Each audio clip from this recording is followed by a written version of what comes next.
What's going on, guys? Vulkan here, and if you love 4-player co-op games with fast-paced combat, I think you're going to like what we're covering today. So Killsquad is a recently released action RPG from Novorama. This game's been in early access for the past few years. Now, when I first jumped into the game back in 2019, it was pretty different and it was pretty bare bones. It was still fun, but still bare bones. But what they've put together today is super fun. It was definitely worth the wait. And before we get into the review, I want to talk about some facts. So Killsquad is currently available on Steam for $19.99, though right now it is on sale for $14. Now, the game will be coming to PlayStation early next year and will feature crossplay. It is currently sitting on a very positive recent rating on Steam and a mostly positive overall rating. So people have been enjoying the game, and I mean, they have seasonal content that keeps the game fresh for most people. There's a lot to kind of power through, especially for $20. So there's a lot packed into Killsquad. Okay, so now that we know about the platform and the pricing, let's get into impressions, starting with the story and the heroes. So when it comes to the story of Killsquad, it is incredibly loose. You basically just need to know two things. You're a hired contract killer for a company ran by Mama, known as the Walla Corp, and you're sent out to different planets and areas to kill things. And that's pretty much it. And honestly, you don't really need any extra reason to go and run these missions because they're just fun the way they are. And this loose narrative is kind of just enough to let you know what's happening, and that's pretty much it. So let's go ahead and talk about our cast of heroes that we're going to pilot through the variety of missions and planets that are set before us. So before we get too far ahead of ourselves, just know that you don't need to unlock these heroes. You get them all from the start. You can swap freely between them at any time. So don't feel like you choose one and you're stuck and you have to unlock the other three. That's just not how Killsquad's set up. You have all of the heroes at your disposal. Feel free to play them and learn them. So to kick things off, let's talk about our favorite hockey mask wearing cosmonaut named Cosmo. This guy wields a two-hander and is the beefy tank of the group. He's going to soak some damage, hold aggro, and keep the other crew members out of harm's way. So if you enjoy playing a tank or a berserker, this one is 100% for you. He has all the fixings of a classic warrior, right? A whirlwind skill, a leap smash, a dome shield to protect allies, an overshield for himself so he can soak even more damage, and the ability to stampede through enemies to really cause some havoc. And then we have Troy. So Troy is the gunslinger of the group. I'm pretty sure he's a demon. I'm not entirely sure of his origins, but he seems kind of demonic, and he's a top-notch range DPS. He has some pretty awesome mobility, and he can pump out some serious damage. So this guy marks any enemies that he damages and then can execute them for a big damage spike, very much high noon style, right?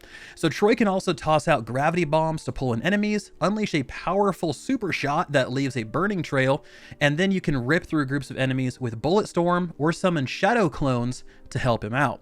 And all while this is happening, he also has these playing card style system. He can throw some playing cards out to deal AoE damage and then pick them up and throw them out again for some extra effects. So he has a lot of things going on, and Troy has been super fun to play as. Now, switching gears up a bit, let's talk about our healer, Zero, the android. Now, you see, Zero is one of the most fun healing classes that I've played. He's such a good time, right? He dishes out decent damage, he has good utility, and his healing is really clutch, and it's fun to use, and it's easy to use, right? It's not like other healing in games where you have to like figure out the way to use the character and how to like prime him up and all that stuff. He's one of those things, easy to learn, you know, and difficult to master. So getting started on him is pretty fun. So if you're someone who doesn't typically play healers, I would say give Zero a chance because he does have some decent damage and utility and things like that. It's not like you're sitting there as a holy priest just casting greater heal, greater heal, greater heal. It's not that.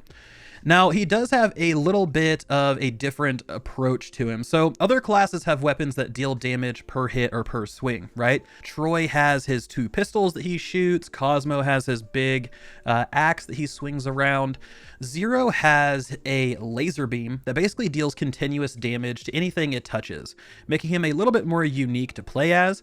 He can also toss out a photon bolt, and it's going to pierce and knock back enemies while dealing damage. He can set laser traps to stun and damage enemies. He'll shoot a massive sphere, like this huge sphere. It moves really slow, but it deals huge damage. And then he can also drop some pills on the ground that the group can pick up and then eat for some amazing effects. So all in all, he's basically your friendly pharmacist robot that can also kick ass. So love Zero, but let's move into the next two. So the last two we're going to cover are kind of an off DPS support role type of thing, and then a melee DPS. So let's talk about the range support guy really quick named Ekar. Now, this is the most recently added hero, and this one I do think takes a little time getting used to, right? His weapons are more of like a shotgun blast of energy, it has a short range, deals okay damage, but he has to pick up photons, these little kind of energy balls that will explode out of enemies when he kills them in order to recharge his abilities. So his skills are on a cooldown. Instead, he has to basically grab these little energy balls in order to take them off of cooldown or recharge them per se. So he does bring some interesting skills to the table. They mostly surround his pet drones and the damage they put out. You have one drone that shoots energy bolts. The other one will spin around him to deal damage to melee attackers and mark them. And the thing I think that sets this particular hero apart is his high skill ceiling. See, other classes can be really deadly and effective with very little effort. Ekar starts off very weak, but as you kind of combo his abilities and get his rhythm down, you can top chart, score an MVP award, and really blow things up super quickly. So the last one I want to talk about is Cass. And Cass is my favorite ninja sword-wielding maiden character that can just decimate anything that comes close to her. She has a very unique skill set. She can turn invisible to sneak behind enemies and then unleash a huge cleave attack. She can hit enemies with an energy wave at medium range. And she has an even bigger and more deadly cleave skill. She can also toss a shuriken to hit up to 2 enemies, mark them, and then teleport behind them to slice them up in the back and dish out some pretty big damage. And this is also a good way to quickly move across the battlefield. So if you like playing as a stealthy class, then Cass is definitely the hero for you. She's easily the most mobile, and in the right hands, she can make soloing the game up until Spec Ops pretty easily.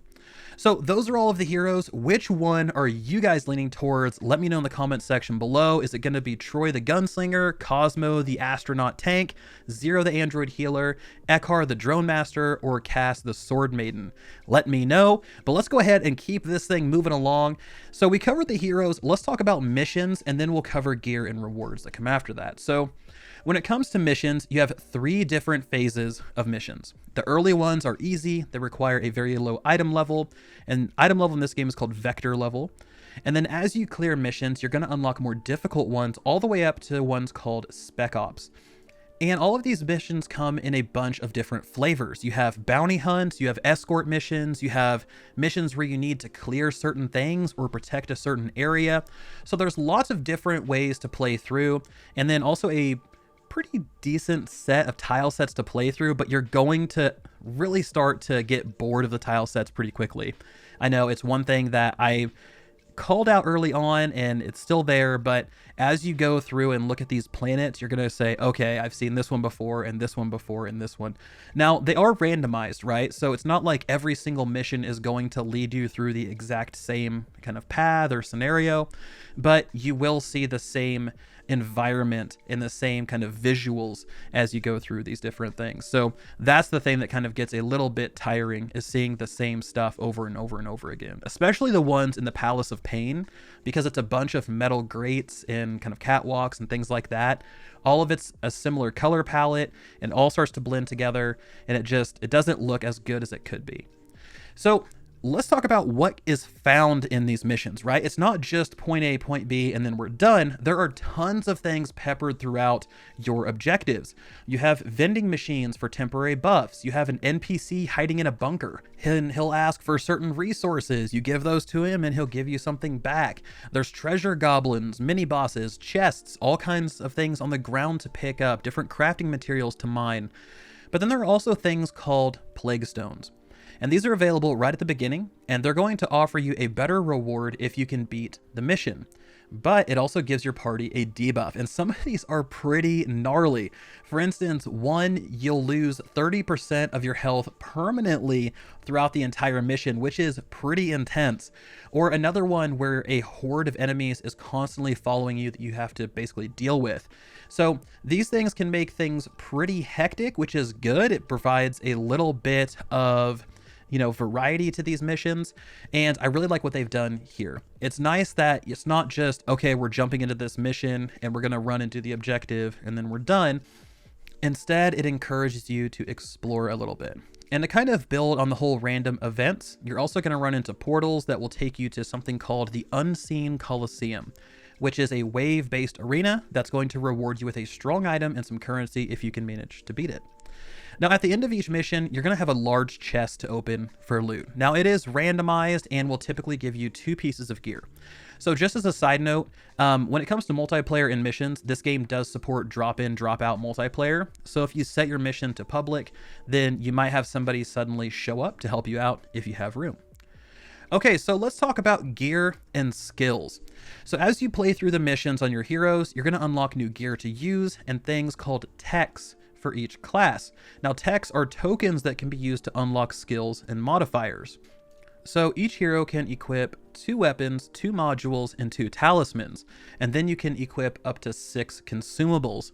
And these are things like potions, area of effect potions for friends. You can have like an energy field surround you to deal damage. You can throw poison bombs. You have different potions to increase your attack or your defense or reduce a certain damage type like fire damage type on your character. So these consumables are incredibly powerful, and bringing the right ones to the match or to the table is going to be really helpful. So all of the weapons and the modules have perks baked into them, and these are immediately available. For instance, you'll have like a sword on cast that whenever you hit an enemy 3 times, you have a chance to summon a large spike out of the ground to deal extra damage to them. But then they also have perks that are randomly rolled. So it could be your basic attacks inflict bleed, or they slow down enemies, or they heal you and throw a lifesteal effect onto enemies. So you might find some things that you really like and you want to build around, or you might find a bunch of perks that don't really work for you. So going out there and finding the right pieces of gear is going to be important. And this is where kind of the replayability and the RNG comes in. If you're looking for something specific, you can rerun missions in order to find that particular item, or maybe most of the perks you want on that item. And each perk will require you to spend materials to unlock those different perks, right? I talked about one being available right at the beginning, but the other 1, 2, or 3, depending on your rarity, will need to be unlocked by spending crafting materials. These are found out in missions or as mission rewards. And to top that off, if you have some items that you really just don't like or you've out-leveled, then you can go through and dismantle those. They'll also give you crafting materials. So for me, when I was playing as Cass, for the most part, I really loved all the ones that would upgrade my basic attacks. Like I said, they applied bleeds, gave me more crit, they slowed down enemies, and they gave me all kinds of different stuff to help make my spammable attacks more effective, which I really, really liked. And if you're having a hard time finding a weapon that really kind of fits your playstyle or your build, there's also a shop in the game. Now, this is a vending machine that has a rotating stock that you can buy from using credits, or there's certain currencies like plague tokens or Coliseum trinkets. Now, these aren't premium currencies, right? It's not like you use real money to buy these. These are just specific things that you get from completing different events in missions. So that Unseen Coliseum I mentioned earlier, where there's like that wave-based arena, if you complete that, then you get Coliseum trinkets that you can take back and buy specific gear. If you go and you accept those difficult kind of debuffs from the plague stones and you beat the mission, then you get plague tokens that you can then swap out for gear. So don't think this is a microtransaction type thing. There's actually no microtransactions in the game. Everything can be earned by just playing, completing quests, completing missions, unlocking achievements, all of that fun stuff. So now that we've talked about weapons and gear and all of those things, let's talk a little bit about skills. So skills are a little bit different than weapons. You have a skill tree that comes with basic attacks and movements unlocked, but there are a few new skills that you can unlock, including your ultimate, and these are all individual for each hero. So Every hero gets their own skill tree, which has their own abilities and skills and things like that for you to go out and unlock. But once you have those extra 2 skills unlocked that I just mentioned, it's all passives from here. And these passives can really change up your skills, like making your dodge leave a fire trail or giving Troy's gravity bomb some extra pull. Now, if you remember, I mentioned something called techs a little bit earlier, and this is where these come into play. So techs are things you get from completing quests. You can find hidden techs out in missions, or you get them when you level up your hero. And you need these to unlock those passives. And like I said, if you want to unlock everything, then you need to do some searching in each mission to find the techs hidden out there, as well as explore. So don't just stick on a track to go from the start of the mission to the end of the mission, because you're most likely going to miss those techs. So before we wrap up, I want to talk a little bit about performance, because this game runs extremely well on my machine. I mean, it is smooth, fluid. I haven't had any issues with freezing or crashing. Overall, it's just optimized very well and runs just as good. Now, this also includes multiplayer, right? You have full parties. My game doesn't slow down when things are blowing up all over the screen, or it doesn't really have any issues when everyone's using their ultimates to try to take down a boss. It just handles things like that super well. So guys, Killsquad is a solid game for the price. I mean, you have a game where you can pop in, play for 20 minutes, and feel like you progressed for all those busy people out there. But you can also spend a full day just grinding through missions and upgrading your heroes with friends and feel like you didn't waste your time. So that wraps this one up, folks. I hope you all enjoyed the video. Thank you so much for watching. Let me know in the comment section below if you've played Killsquad and what you think of it. Also, the link to the game is in the description below.